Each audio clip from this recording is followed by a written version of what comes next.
Hi, George here for Whiskey Wednesday, and this week we're going to be talking about a really cool bottle from Finger Lakes Distilling, their McKenzie Rye. The bottle I have is from their December 2012 batch. It looks like they do hand number the batches with a gold marker of some sort. Really cool thing about the color of this whiskey, it's somewhere between straw and copper, kind of caramely. I don't think they use any caramel coloring though. Very beautiful color to it. On the nose it's really doughy, honey, spicy. It really reminds me of, because I used to work at a bakery, rye bread that's been sitting in the proofer getting ready to bake. It's a very pleasant smell, believe it or not.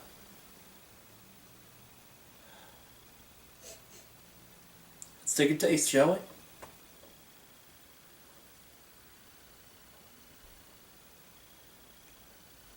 Definitely very smoky and spicy on the palate. Behind that smoke and spice though, you definitely get some honeyed bread to it. Think of a fresh slice of bread, fresh out of the oven, the little layer of honey on it. Reminds me a lot of that. Very specific about the honey though. It very much tastes like New York honey, Western New York honey. You'd have to have honey from Western New York to really understand what I mean by that.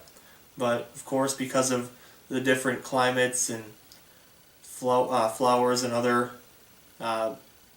plant life that the bees get the pollen from, it does change the nature of the honey.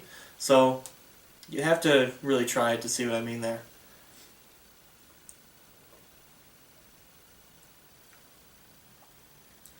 Something else on the palate, farther in the back, it's kind of floral. Very light, it's hidden behind everything else, but it's very pleasant. It brings a nice little extra layer of complexity to this whiskey. On the finish, it's kind of doughy, spicy, a little smoky. It's a very tingly, kind of numbing finish, but in a very enjoyable way. This whiskey I really think is great on its own, neat, pretty good on the rocks as well too, but it's also a really cool Manhattan whiskey. One thing to be sure of if you're making Manhattan with this, don't overdo it with the vermouth. In fact, go a little bit lighter because you can really drown out this whiskey really quickly in a Manhattan. You definitely don't want to do that. I have to say, solid bottle, gets an 85. If you get a chance, try it out. Happy Whiskey Wednesday.